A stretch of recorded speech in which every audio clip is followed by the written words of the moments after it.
السلام علیکم معزز قارئین کو اپنے چینل دا ہسٹری ہب میں خوش آمدید کہتے ہیں۔ معزز قارئین، کیا آپ جانتے ہیں کہ مسلمان سندھ پر کیوں حملہ آور ہوئے؟ اور کیا آپ کو معلوم ہے کہ مسلمان قیدیوں میں موجود ایک عورت نے حجاج بن یوسف کو کن الفاظ میں پکارا تھا اور حجاج نے جواب میں کیا کہا؟ اور کیا آپ کو معلوم ہے کہ مسلمانوں کا سپاہی سالار بدیل جب شہید ہوا تو حجاج بن یوسف نے اپنے مؤذن سے کیا کہا تھا؟ معزز ناظرین کرام، جیسے کہ آپ جانتے ہیں کہ ہم آپ کے لیے بہت ہی دلچسپ اور معلومات پر مبنی ویڈیوز لاتے ہیں، جس میں ہم اسلامی تاریخ کے صفحوں کو پلٹتے ہیں اور چن چن کر عظیم سپاہی سالار اور فاتحین اسلام کی زندگیوں اور فتوحات کو بیان کرتے ہیں۔ معزز قارئین، ایک بار پھر ہم نے ایک عظیم، فاتح اور نڈر سپاہی سالار پر مشتمل ایک سیریز سٹارٹ کی ہے۔ یہ سپاہی سالار کوئی اور نہیں بلکہ فاتح سندھ محمد بن قاسم ہی ہے، جس کی بہادری کی داستانوں سے تاریخ کے اوراق بھری پڑی ہے۔ معزز قارئین، اس ویڈیوز میں آپ جان جائیں گے کہ وہ کون سے عوامل تھے جس کی وجہ سے مسلمان ہندوستان پر حملہ آور ہوئے۔ حجاج بن یوسف، راجہ داہر اور محمد بن قاسم کون تھے اور کہاں سے تعلق رکھتے تھے؟ لیکن معزز قارئین، ویڈیوز میں آگے بڑھنے سے پہلے اگر آپ نے ہمارا چینل ابھی تک سبسکرائب نہیں کیا ہے تو کائنڈلی آپ چینل سبسکرائب کریں۔ معزز قارئین، عالم اسلام کا عظیم اور ہندوستان کو فتح کرنے والا پہلا نوجوان مسلم سپاہی سالار محمد بن قاسم 57 ہجری کو طائف کے مقام پر پیدا ہوئے۔ باپ کا نام قاسم اور دادا کا نام محمد تھا۔ جب بڑا ہوا تو اس وقت مسلمانوں کا خلیفہ ولید بن عبد الملک تھا اور مسلمانوں کا دارالخلافہ دمشق شہر تھا۔ اس وقت مسلمان ایران فتح کر چکے تھے، اور چونکہ سندھ کی سرزمین ایران کے نزدیک ہے اور ایرانی سلطنت کی سرحد سندھ سے ملتی تھی، اس لیے اس زمانے میں جبکہ ایران اور مسلمانوں کی جنگیں ہو رہی تھی اور اسلامی فتوحات ایران میں بڑھ رہی تھی، اس دور کے فتنہ پرور ایرانی سندھ میں آ کر پناہ لیتے تھے اور سندھ ان فتنہ پردازوں کا مرکز بنا ہوا تھا۔ خود سندھ کا راجہ داہر بھی اس کوشش میں تھا کہ ایرانی سلطنت کسی طرح قائم رہے۔ دراصل وہ مسلمانوں اور ایرانیوں کے مختلف معرکوں میں ایرانیوں کو عسکری مدد بھی دیتا رہا، لیکن جب ایران کی سلطنت پر مسلمانوں کا قبضہ ہوا تو راجہ نے کچھ سرحدی ایرانی صوبوں کو اپنی حکومت میں شامل کر لیا، اور ایرانیوں نے بھی کرمان اور بلوچستان کے صوبوں کو سندھ کے راجہ داہر کے سپرد کر دیا تاکہ مسلمان ان پر قبضہ نہ کر سکے۔ معزز ناظرین کرام، لیکن اس کے باوجود مسلمانوں نے سندھ کو فتح کرنے کی طرف توجہ نہیں دی، یہاں تک کہ راجہ داہر نے خود ہی ایک خاص واقعے سے مسلمانوں کو مجبور کر دیا کہ وہ اس کی مملکت پر حملہ آور ہو۔ اس واقعے کی تفصیل کچھ یوں ہے کہ ولید بن عبد الملک کی فتوحات نے اسلامی حکومت کی دھاک دور دور تک بٹھا کر رکھ دی تھی۔ اس وقت کے فرمان روا اور بادشاہی وقت ولید سے دوستی کی تمنا رکھتے تھے۔ سرندیپ یعنی سری لنکا کے راجہ کی بھی خواہش تھی کہ وہ کسی طرح مسلمانوں کے عظیم خلیفہ ولید بن عبد الملک سے دوستی پیدا کرے۔ چنانچہ اس نے اپنے جزیرے سے 8 جہازوں کے ذریعے ولید بن عبد الملک اور عراق کے والی اور محمد بن قاسم کے چچا حجاج بن یوسف کے لیے انواع و اقسام کے موتی، جواہر اور دوسرا بہت سا قیمتی سامان روانہ کیا۔ تحائف سے لدے ہوئے ان جہازوں میں کچھ مسلمان مرد اور عورتیں بھی تھیں جو کعبہ شریف کی زیارت کے لیے اور کچھ دمشق شہر کا سفر کر رہے تھے۔ جب جہازوں کا وہ قافلہ سمندر کے اندر سفر کر رہا تھا تو سمندر کے اندر ہواؤں کے طوفانوں نے ان جہازوں کو بے قابو کر کے دیول شہر کے ساحل پر پہنچا دیا۔ معزز ناظرین کرام، اس وقت دیول شہر سندھ کی بندرگاہ اور راجہ داہر کے علاقے کا مشہور شہر تھا۔ یہاں راجہ داہر کا ایک گورنر اور سپاہی سالار رہا کرتا تھا۔ یہاں قزاقوں کے ایک گروہ نے جسے نکامرا کہتے تھے اور دیول کے باشندے ان جہازوں پر قبضہ کر کے ان جہازوں کو لوٹ لیا اور مردوں اور عورتوں کو گرفتار کر کے سارے سامان اور جواہرات پر قبضہ کر لیا۔ معزز ناظرین کرام، کچھ مورخین یہاں یہ بھی لکھتے ہیں کہ جو لوگ مسلمانوں کے جہازوں پر حملہ آور ہوئے اور انہیں لوٹا وہ میت قوم کے افراد تھے، اس لیے کہ سندھ پر محمد بن قاسم کے حملہ آور ہونے سے پہلے مکران کا علاقہ مسلمانوں کے قبضے میں تھا، اور مکران کے مسلمان حاکم ابن عمر کے بارے میں لکھا ہے کہ اس نے پہلے تو شمالی پہاڑی علاقے پر حملہ کر کے فتح حاصل کی اور اس کے بعد مکران میں میدوں سے جنگ کرتے ہوئے شہید ہو گیا۔ مید قوم ساحل سمندر تک دور دور تک پھیلی ہوئی تھی، اس لیے کہ بنو امیہ کے بعد جب بنو عباس کا دور آیا تو سندھ کے گورنر موسیٰ بن عمران نے بھی قندلیب شہر فتح کرنے کے بعد میدوں پر حملہ کیا اور انہیں مطیع اور فرمان بردار بنایا۔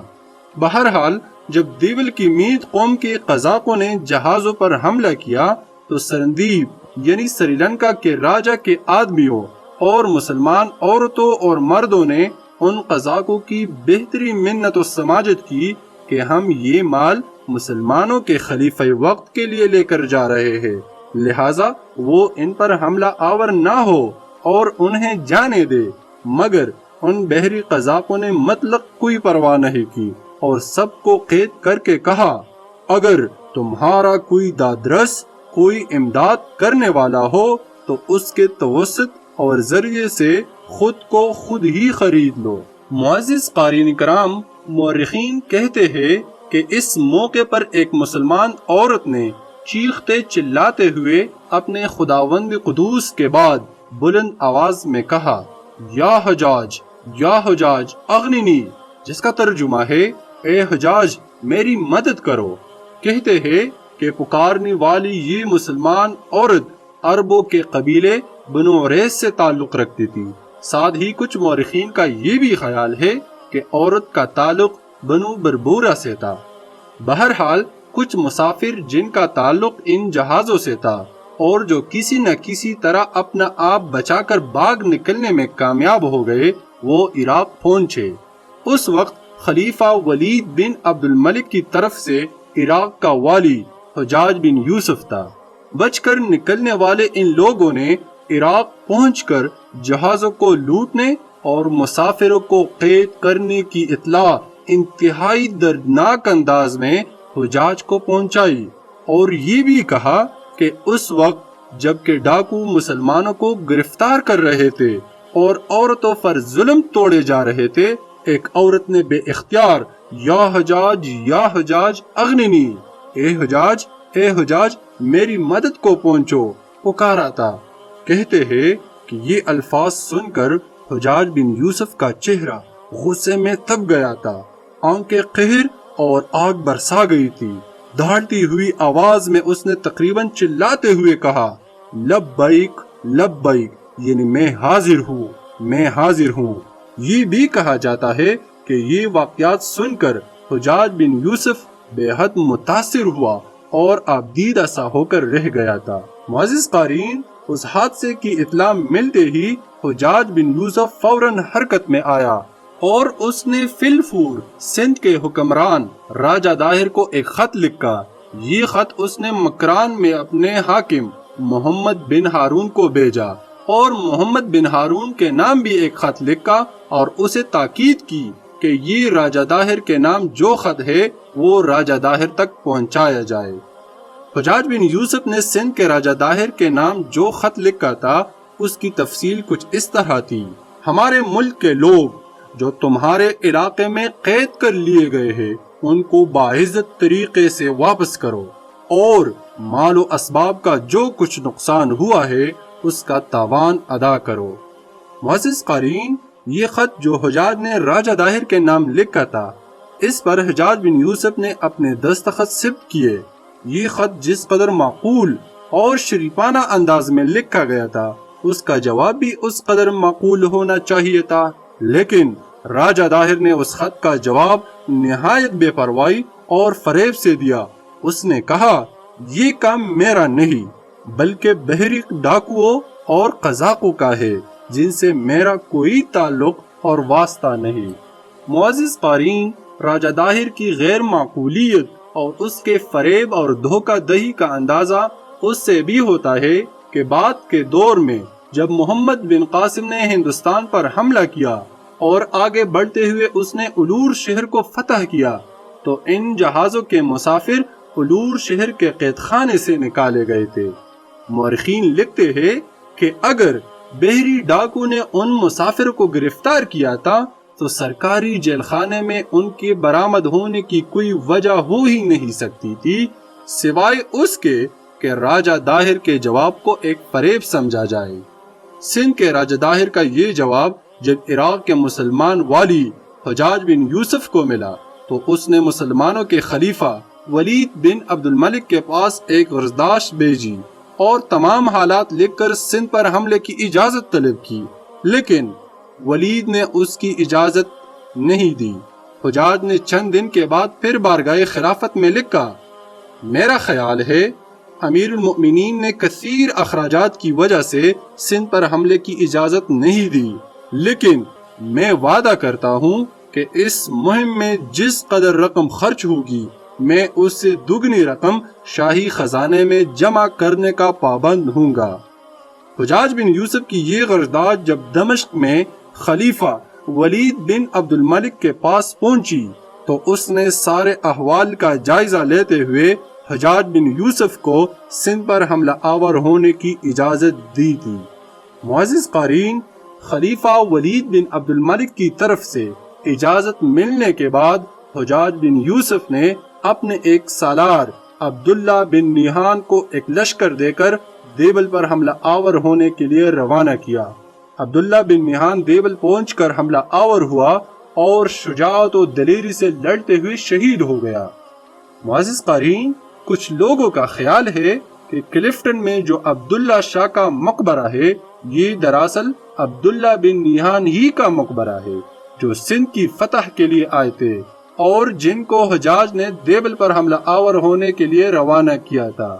بہرحال جب عبداللہ بن نیہان دیبل پر حملہ آور ہوتے ہوئے شہید ہو گئے، یہ مہم ناکام ہوئی۔ تب حجاج بن یوسف نے اپنے ایک اور سپاہی سالار بدیل کا انتخاب کیا۔ بدیل اس وقت عمان شہر میں قیام کیے ہوئے تھا۔ حجاج بن یوسف نے اس کے لیے حکم جاری کیا کہ وہ فی الفور دیبل پر حملہ آور ہونے کے لیے کوچ کر جائے۔ بدیل کے ساتھ اس وقت صرف 300 مسلح جوان تھے۔ معزز قارئین، اس کے ساتھ ہی حجاج بن یوسف نے مکران کے اپنے مسلمان والی محمد بن ہارون کو فرمان جاری کیا کہ بدیل تمہارے پاس پہنچ رہا ہے، تم اپنی طرف سے اسے 3000 کا ایک لشکر مہیا کرو تاکہ اس لشکر کے ساتھ وہ دیبل پر حملہ آور ہو کر اپنے جنگی قیدیوں کی رہائی کا سامان کرے۔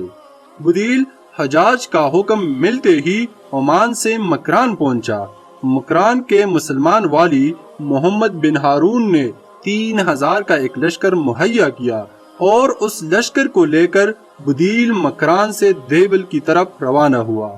دوسری طرف اہل دیبل کو بھی خبر ہو چکی تھی کہ مسلمانوں کا ایک اور سالار 3000 کے لشکر کے ساتھ دیبل پر حملہ آور ہونے کے لیے پیش قدمی کر رہا ہے، لہٰذا انہوں نے مسلمانوں کے لشکر کی آمد کی اطلاع راجہ داہر کو کر دی تھی۔ معزز قارئین اکرام، رد عمل کے طور پر راجہ داہر نے فی الفور اپنے لڑکے جے سینا کو 4000 سواروں کا ایک لشکر دے کر مقابلے کے لیے روانہ کیا۔ معزز قارئین، یہ لشکر اونٹوں، گھوڑوں اور ہاتھیوں پر مشتمل تھا، لہٰذا راجہ داہر کا یہ 4000 کا لشکر دیول کی طرف روانہ ہوا۔ راجہ داہر کے بیٹے جے سینا پہلے ہی بدیل اپنے لشکر کے ساتھ دیول پہنچ چکا تھا، اور دیول کے جس لشکر نے شہر سے باہر نکل کر اس کا مقابلہ کرنا چاہا، اسے بدیل نے بدترین شکست دی تھی۔ اس طرح وہ لشکر شہر میں محصور ہو گیا تھا۔ اتنی دیر تک 4000 کا لشکر لے کر راجہ داہر کا بیٹا بھی وہاں پہنچ گیا۔ مسلمانوں اور راجہ کے لشکر کے درمیان دیول کے نواح میں گمسان کا رن پڑا۔ کہتے ہیں یہ لڑائی صبح سے شام تک جاری رہی۔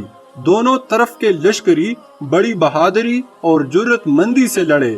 قریب تھا کہ مسلمانوں کو فتح نصیب ہو جاتی کہ بدیل کا گھوڑا راجہ داہر کے لشکر کے ہاتھیوں کو دیکھ کر بھڑکا اور بتکا۔ اس پر بدیل اپنے گھوڑے سے گر پڑا، اور اس کا گھوڑے سے گرنا تھا کہ راجہ داہر کے لشکریوں نے اسے گھیر کر گرفتار کر لیا اور اسے شہید کر دیا۔ اس طرح مسلمانوں کے سپہ سالار کے جنگ میں شہید ہو جانے کے بعد مسلمانوں کو پسپائی اختیار کرنا پڑی۔